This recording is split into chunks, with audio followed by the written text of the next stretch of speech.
ఓం శ్రీ గురుభ్యో నమః. హరి ఓం.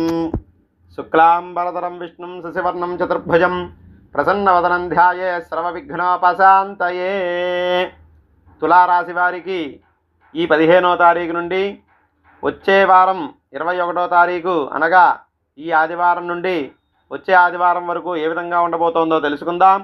ముందుగా మీ జన్మ నక్షత్రం చిత్త 3, 4 పాదాలు కానీ, స్వాతి 1, 2, 3, 4 పాదాలు కానీ, విశాఖ 1, 2, 3 పాదాలు అయినట్లయితే మీ జన్మరాశి తులారాశి అవుతుంది.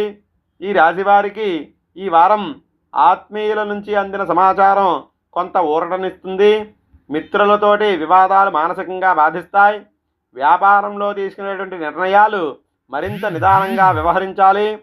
చేపట్టినటువంటి వ్యవహారాల్లో కొద్దిగా ఆటంకాలు ఉండడానికి అవకాశం ఉంది కాబట్టి ఎదురైనటువంటి కష్టాలను పట్టుదలతో అధిగమించాలి.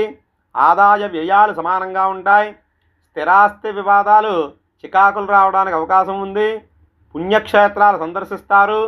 బంధువుల నుంచి కొన్ని విషయాల్లో ఒత్తిడులు ఉండడానికి కూడా అవకాశాలు ఉన్నాయి. వ్యాపారాలు సామాన్యంగా లాభిస్తాయి. ఉద్యోగాలలో అదనపు బాధ్యతలు పెరుగుతాయి. కొన్ని రంగాల వారికి శ్రమ మరింత పెరుగుతుంది. వారం మధ్యలో కుటుంబ సభ్యులతోటి శుభకార్యాల్లో పాల్గొంటారు. నూతన వాహన యోగం కూడా ఉంది. దూరపు బంధువుల కలయిక ఆనందాన్ని కలగజేస్తుంది. ఇంకా ఈ రాశి వారికి అనుకూలంగా ఉండాలి అనుకుంటే సుబ్రహ్మణ్య భుజంగ స్తోత్రం పారాయణం చేయడం వల్ల కొంతవరకు శుభ ఫలితాలు పొందుతారు. స్వస్తి.